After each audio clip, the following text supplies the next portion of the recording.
తెలుగుదేశానికి చెందినటువంటి వ్యక్తులు సర్వేలు చేసినా కూడా జగన్మోహన్ రెడ్డి ముఖ్యమంత్రి కాబోతున్నాడని చాలా స్పష్టంగా అర్థమైపోయిన తర్వాత ఈ ఫ్రస్ట్రేషన్ లో అలా కనిపిస్తున్నారు. నేను ఒక సామెత ఉంది, కాపురం చేసేవాడి కళ కళ్యాణం అప్పుడు కాళ్ళగోళ్ళు తీస్తారే అప్పుడే తెలిసిపోతారు అనేటువంటి ఒక సామెత ఉంది. నిజంగా ముఖ్యమంత్రి అయ్యేవాడి కళ కోసూలోను సత్తెనపల్లిలోను ఆయనకు వచ్చిన జనాన్ని బట్టే అర్థమైపోతుంది. కుప్పంలో ఆయన గెలవడం కూడా కష్టం. ఇవాళ లోకేష్ చాలా పెద్ద ప్రచారం చేశాడు, ఇది యువగలమని తిరిగాడు, కనపడ్డే మంగళగిరిలోనే ఉన్నాడు. అక్కడి నుంచి బయటకు వస్తే గెలుస్తాను గెలవను అని భయం, అతను ఓడిపోబోతున్నాడు. ఇక మా బ్రదర్ సంగతి చెప్పాలి. మా కులపాయన పవన్ కళ్యాణ్ గారు పిఠాపురంలో పోటీ చేస్తున్నాడు. 2 రోజులు ప్రచారం చేస్తాడు, 5 రోజులు పడుకుంటాడు. ఎందుకైనా నీకు రాజకీయాలు నాకు అర్థం కాలేదు. జ్వరం వచ్చిందంట, జ్వరం వచ్చి పడుకుంటాడు. 2 రోజులు తిరగగానే జ్వరం వచ్చింది, ఎండగొట్టింది, మళ్ళీ పడుకుంటాడు, హైదరాబాద్ వెళ్తాడు. ఎందుకు మీకు రాజకీయాలు చెప్పండి, నాకు అర్థం కాలేదు. ఆయన అక్కడ లాక్ అయిపోయాడు, రాష్ట్రం అంతా తిరిగే పరిస్థితి లేదు.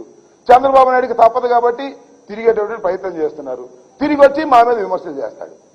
ఇంకా చాలా విమర్శలు చేశాడు నా మీద. ఉర్దూల దగ్గరంట 100 రూపాయలు 200 కాజేశానంట, అట్లా 10 లక్షలు కాజేశానంట. నేను ఇరిగేషన్ మంత్రిని బాబు, వాటి కోసం కక్కుట్టి పడాల్సిన అవసరం నాకు ఉంటుందా చెప్పమని అడుగుతా ఉన్నా. నా నియోజకవర్గ ప్రజలందరికీ తెలుసు నేను ఎలా ఉంటానో.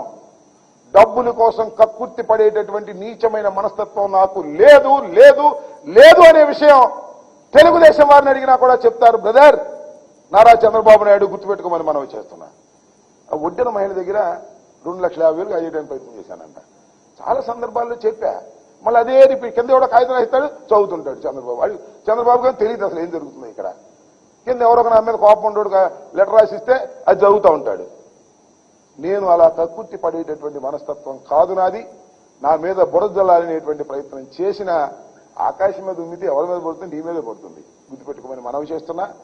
నేను ఈ నియోజకవర్గంలో నన్ను చంద్రబాబు నాయుడు గారు బాగా కక్ష పెట్టాడు, మంచిదే, నాకేం ఐ డోంట్ కేర్.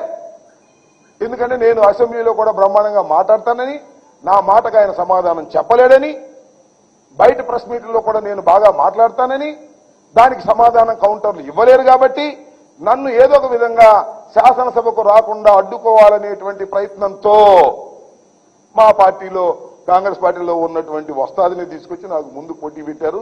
అనేక పార్టీలు మాడొచ్చినటువంటి వ్యక్తి, నిన్ను అడ్డగోలుగా తిట్టినటువంటి వ్యక్తి. తెలుగుదేశం వాళ్ళు కూడా చెప్తున్నా, ఆయన అన్ని పార్టీలకు కన్నాలు వేశాడు. మీ పార్టీలో కూడా ఉంటాడు అనుకున్నారా? ఏమీ లేదు. తెలుగుదేశంలో అతను ఉండే ప్రశ్నే లేదు. ఓటమి పాలవగానే మళ్ళీ ఎక్కడో కూడా చెక్కేస్తాడు. గుర్తుపెట్టుకోమని మనవి చేస్తున్నా. అలాంటి వ్యక్తిని తీసుకొచ్చి నా మీద పోటీ పెట్టి నన్ను ఓడించాలనేటువంటి ప్రయత్నం చేస్తున్నారు. అనేకమైన గోబల్ ప్రచారాలు చేస్తున్నారు. నేను మనవి చేస్తున్నా, ఈ రాష్ట్ర రాజకీయాల్లో జగన్మోహన్ రెడ్డి గారి అండతో నేను 3వసారి పోటీ చేస్తున్నా. ఇక్కడ నా ప్రజలు నన్ను ఆశీర్వదిస్తారనేటువంటి ప్రగాఢమైన విశ్వాసంతో ఉన్నా నేను.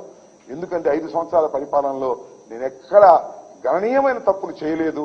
కాబట్టి ప్రజలు నా పక్షాన ఉంటారని నేను పూర్తిగా విశ్వసిస్తున్నా. మంచి మెజార్టీతో నేను గెలుస్తాననేటువంటి నమ్మకం కూడా నాకుంది. అనేకమైన ఆరోపణలు నా మీద చేస్తున్నాడు నారా చంద్రబాబు నాయుడు గారు.